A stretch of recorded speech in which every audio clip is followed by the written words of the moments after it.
আপনার তখন মনে হবে কি আপনি বাইক বিক্রি করতে বসেন না, আপনি মার্কেটিংয়ের চাকরির ইন্টারভিউ দিতে আসছেন। সব ভুলভাল কথা, ঠিক আছে, মিষ্টি মাখানো মধুর কথা শুনে যদি আপনি একবার পটে যান, তাহলে মনে করেন যে আপনার জীবন হবে খান খান।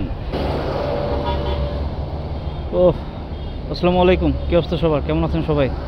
এমন একটা জায়গায় দাঁড়ায় আছি যা আসলে বলার বাইরে, কিন্তু দাঁড়াইতে হয়েছে আপনাদের সাথে একটা জিনিস শেয়ার না করলেই না আজকেই। হ্যাঁ, আর সেটা হচ্ছে অনেকের কাছে শুনছি যে জিক্সারের নাকি কার্বোরেটরের সমস্যা। আমারও সেম সমস্যা দেখা দিল কিনা জানি না। আপনাদের কি সমস্যা নতুন জিক্সারের সেটা একটু আমাকে জানাবেন। এই যে দেখেন ওভারফ্লোর যে পাইপটা, এটা ছিল না আমার, আমি এটা একটু আগে লাগাইছি মিরপুর থেকে। আর দেখলাম দাঁড়াইছিলাম, দেখি যে ওভারফ্লো হচ্ছে। এর আগেও একদিন হয়েছিল,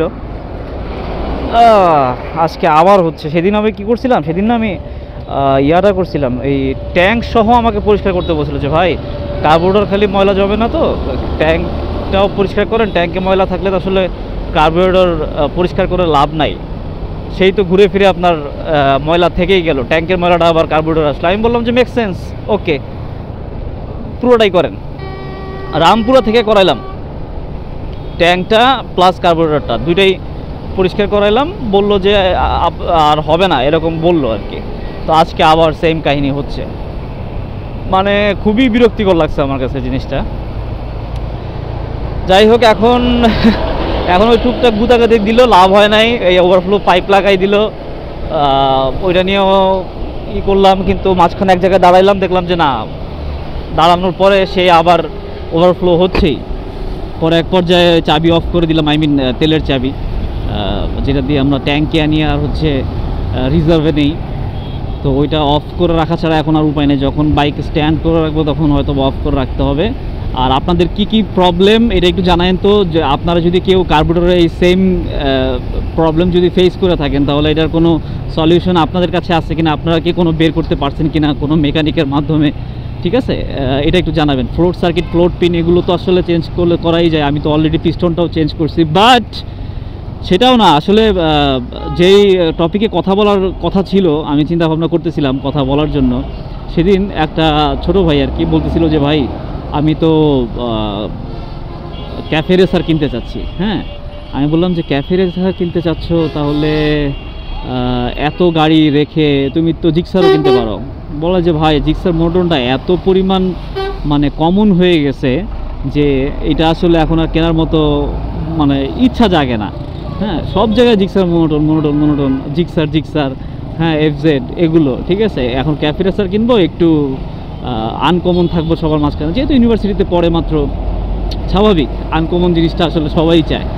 কিন্তু আমি যেটা বললাম, এবং এটা আমিও আপনাদেরকেও বলি সব সময়, যে আপনি আপনার শখকে প্রায়োরিটি দেন, সেটা নিয়ে কোনো সমস্যা নাই। বাট অনেক সময় হয় কি জানেন, শখটা না কিছুক্ষণ সময়ের জন্য থাকে। দেখা গেছে যে আপনি আপনার লাইফের ফার্স্ট একটা বাইক কিনবেন, আপনার জন্য কিন্তু ওইটা খুবই প্রেশাস একটা মোমেন্ট। হ্যাঁ, আপনি ওইটা মানে আপনি কিনছেন, কেনার পরে আপনার না সর্বোচ্চ 1 মাস আপনার সেই মানে ওই ফ্যাসিনেশনটা কাজ করবে, যে আপনি একটা এই বাইক কিনছেন, অমুক বাইক কিনছেন, একটা R15 কিনছেন, অথবা একটা CBR কিনছেন, একটা GSXR কিনছেন, একটা জিক্সার কিনছেন, একটা FZ কিনছেন। হ্যাঁ, এই ধরনের একটা ফ্যাসিনেশন ওই 1 মাস থাকবে, এরপরে আর ফ্যাসিনেশন থাকবে না। এরপরে ফ্যাসিনেশন থাকবে, অনেকেই বলতে পারেন যে না ভাই ফ্যাসিনেশন তো থাকে।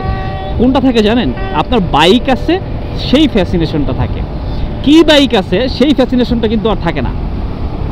এই জন্য এই 1 মাসের ফ্যাসিনেশন যোগান দেওয়ার জন্য আপনি যদি এমন কোনো কিছু কিনেন যেটার রিলায়েবিলিটি নাই, ঠিক আছে। ক্যাফে রেসার বলতে কিন্তু আমি ওই যেটা বলতে চাচ্ছি, আপনারা হয়তো বা জেনারিকের ক্যাফে রেসার দেখছেন, অথবা আরও কী যেন আছে বেরোইছে, ওই ধরনের ক্যাফে রেসার দেখছেন, এগুলোর কিন্তু পার্টস অ্যাভেলেবল না।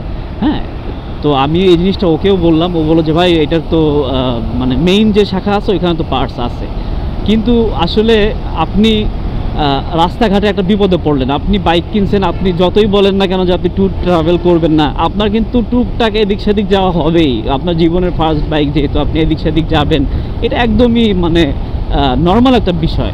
হ্যাঁ, এটা হয়ে যায়, এটা আপনি যতই না বলেন হয়ে যাবে। তো দেখা গেছে যে এমন একটা জায়গায় গেলেন যেখানে আপনার বাইকটা ব্রেকডাউন হইল, হ্যাঁ, তো সেইখানে আপনি না ওইটার পার্টস পাবেন না, আপনাকে ওই করতে হবে, কি বলে, ফোন দিতে হবে, ফোন দিয়ে আনাইতে হবে পার্টস, ঠিক আছে।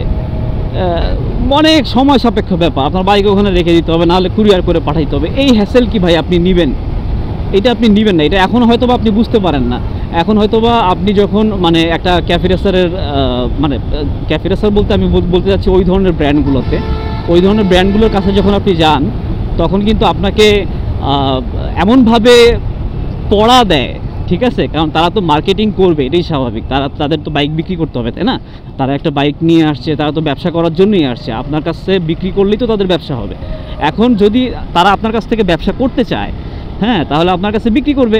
আর বিক্রি করতে হলে আপনাকে নানান ধরনের নানান কিছু বুঝাবে, এটা স্বাভাবিক। আপনার কাছে মনে হবে কি যে এ তো যা বলতেছে মনে হচ্ছে যে না, লোকটার কথা শুনে মনে হচ্ছে ঠিক আছে, হ্যাঁ, এটা আসলে উনি খারাপ কথা বলে না।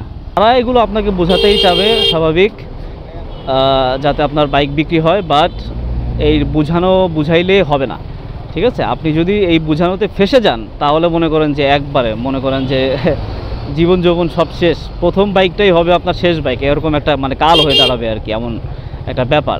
আর আমাদের এই জাহাঙ্গীরনগরে কি চলতেছে, এক্সাম চলতেছে, ভর্তি পরীক্ষা, এই জন্য জাহাঙ্গীরনগরে এরকম জ্যাম হয়ে আছে, নট সিগন্যাল, জ্যাম। সাধারণত আমরা বছরের একটা সময় এরকম দেখি, সাধারণত জ্যাম, জাহাঙ্গীরনগরে এখানে এরকম জ্যাম হয় না। যাই হোক, তো যেটা বলতেছিলাম যে এইসব ভুলভাল কথা, ঠিক আছে, মিষ্টি মাখানো মধুর কথা শুনে যদি আপনি একবার পটে যান, তাহলে মনে করেন যে আপনার জীবন হবে খান খান, ঠিক আছে? এরকম খান খান জীবন করা যাবে না, হ্যাঁ।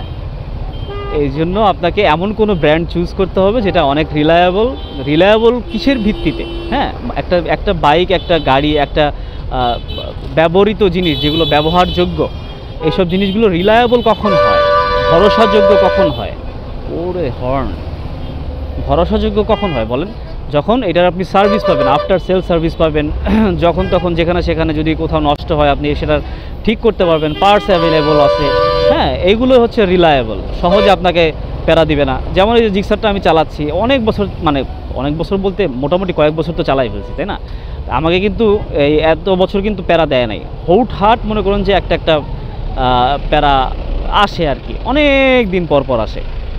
এগুলো আসলে এই জন্য আমার অত আমি করি না, মানে অত মাথায় নেই না যে আচ্ছা ঠিক আছে একটা প্রবলেম হয়েছে, এটা একটা ফিক্স করতে হবে, এটা একটা ফিক্স সলিউশন খুঁজতে হবে, হ্যাঁ, এই হচ্ছে বিষয়, আর কিছু না। এর চাইতে বেশি কিছু আমি মনে করি না আর কি।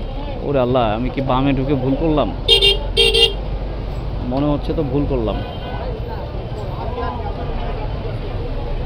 ডানে যাওয়া উচিত ছিল, বাম দিক দিয়ে যাওয়া যাবে না, প্রচুর মানুষ, এত মানুষে হর্ন দিয়ে সরানো ঠিকও হবে না, ওনারাও তো গাড়ির জন্য দাঁড়ায় আছে। ওকে, আর একটা বিষয় আছে, সেটা হচ্ছে এই মনে করেন যে বাইকটা আপনি কিনলেন, হ্যাঁ, ওই যে বললাম শখটা তো আপনার সবসময় থাকবে না। এমন একটা প্রয়োজন হইলো, সাপোজ যে আপনার শখ মিটে যায় না, শখ আছে বাট আপনার প্রয়োজন হইলো এই মুহূর্তে আপনার টাকা দরকার। বাইকটা যেহেতু একটা অ্যাসেট, আমি তো আগেই বলছি যে ব্যবহৃত যত জিনিস আছে এগুলো কিন্তু অ্যাসেট, হ্যাঁ। আপনি প্রাইভেট কার কিনেন অথবা আপনি একটা বাস কিনেন, একটা বাইক কিনেন, যেটাই কিনেন, এটা একটা অ্যাসেট। আপনি হয়তো বা ডিপ্রিসিয়েটিং অ্যাসেট, আস্তে আস্তে দাম কমবে, বাট এটা একটা অ্যাসেট। এটা আপনি যখন তখন বিক্রি করে দিলে কিছু টাকা আপনার কাছে চলে আসবে, তখন কিন্তু আপনি ওটাকে কাজে খাটাতে পারবেন, হ্যাঁ। সো এটা একটা অ্যাসেট, এটার উপরেও রিলাই করা যায়। তো যখন আপনি ওই ধরনের একটা বাইক বিক্রি করতে যাবেন, বিক্রি যে হবে না বিষয়টা তা না, বিক্রি হবে, বাট এত ঝামেলা আপনার পোহাইতে হবে, আপনার তখন মনে হবে কি আপনি বাইক বিক্রি করতে বসেন না, আপনি মার্কেটিংয়ের চাকরির ইন্টারভিউ দিতে আসছেন, ঠিক আছে? মানে আপনাকে যেভাবে খাওয়াইছে সেমভাবে অন্য একজন মানুষকেও আপনার ওই ধরনের মধু মাখা দিয়ে কথাবার্তা বলে খাওয়াইতে হবে, হ্যাঁ। যুক্তির উপরে যুক্তি দাঁড়া করাইতে হবে, সেইটারে মনে করেন যে ট্যাকেল দেওয়ার মতো ক্ষমতা আপনার থাকতে হবে, তাইলে যদি আপনি ওইটা বিক্রি করতে চান, মানে বিক্রি করতে পারেন। এছাড়া আমার মনে হয় না ওই ধরনের বাইকগুলো আপনি সহজে বিক্রি করতে পারবেন। হয়তো বা বিক্রি করতে পারবেন অনেক কমে, লেটসে আপনি 2 লাখ টাকা দিয়ে কিনছেন, আপনার বিক্রি করতে হবে 70,000 টাকায়, এর বেশি তাকে মানে আপনাকে দিতেই চাবে না টাকা, এমন একটা অবস্থা হয়ে দাঁড়ায়। এইসব কারণে আসলে আমি চাইনিজ বাইকগুলো বিশেষ করে, ঠিক আছে, যেগুলো আসলে নামগন্ধ নাই, হ্যাঁ, হঠাৎ বেরাত 2-1টা আপনি চালাইতে দেখবেন, মানুষকে দেখলে আপনার কাছে ভালো লাগবে, ও চাকা টাকা অনেক মোটা, ক্যাফে রেসার আমার খুব শখ ছিল, ড্রিম বাইক, হ্যাঁ, এগুলো ওই সময় ভাল লাগে। বাইরে দেখতে ভালো লাগে, বাট যখন আপনি নিজে চালাবেন, নিজে ইউজ করবেন, তখন দেখবেন যেটা আর আপনার কাছে ভালো লাগতেছে না, তখন আপনার কাছে এটা একটা জ্বালা হয়ে যাবে, মানে টোটালি মনে হবে যে একটা মাথার মধ্যে একটা পেইন চলে আসছে, ঠিক আছে? সো এত বকবক করার একটাই রিজন, সেটা হচ্ছে আপনারা ভুলেও ভুল করেন না, এই ভুলগুলো করেন না। আপনাদেরকে তো সবসময় বলে দিচ্ছি, তাই না? আমি তো আসি সবসময়, আমি দেখা গেছে আমি কন্টিনিউসলি হয়তো ভিডিও আপনাদের মাঝে দেই না, কারণ আমি নিজেও আসলে ব্যস্ত থাকি, এই জন্য ভিডিও দেওয়া হয় না। বাট আমি কিন্তু সবসময় আপনাদের কমেন্টে রিপ্লাই করি, আপনাদের কোনো জিজ্ঞাসা থাকলে সেটা নিয়ে ভিডিও বানানোর চেষ্টা করি। হ্যাঁ, এইখান থেকে কিন্তু আপনারা সবসময় সতর্ক থাকতে পারেন, আপনাদের নিজেদেরকে সেফ রাখতে পারেন। সো এই জিনিসগুলো একটু ফলো করেন ভাই প্লিজ। যারাই বাইক কিনতে চাচ্ছেন, নতুন নতুন অনেক বাইক কিনবেন আপনারা, আমি জানি, একটু হিসাব কিতাব করে চিন্তাভাবনা করে করেন, ঠিক আছে?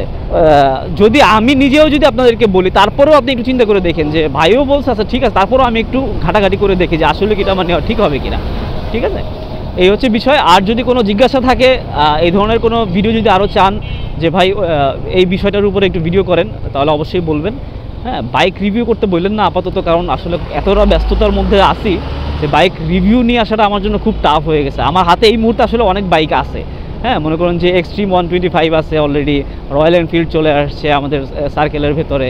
সো এই বাইকগুলো আমি চাইলে এখন রিভিউ করতে পারি, বাট মানে সময়ই কুলাইতেছে না, এই জন্য পারতেছি না। তারপরেও যদি আপনারা দেখতে চান যে ভাই চাই, অবশ্যই একটা রিভিউ আপনার কাছ থেকে চাই, তাহলে একটু কমেন্ট করে জানাই দিবেন, হ্যাঁ, আমি খুশি হব। এই হচ্ছে বিষয়।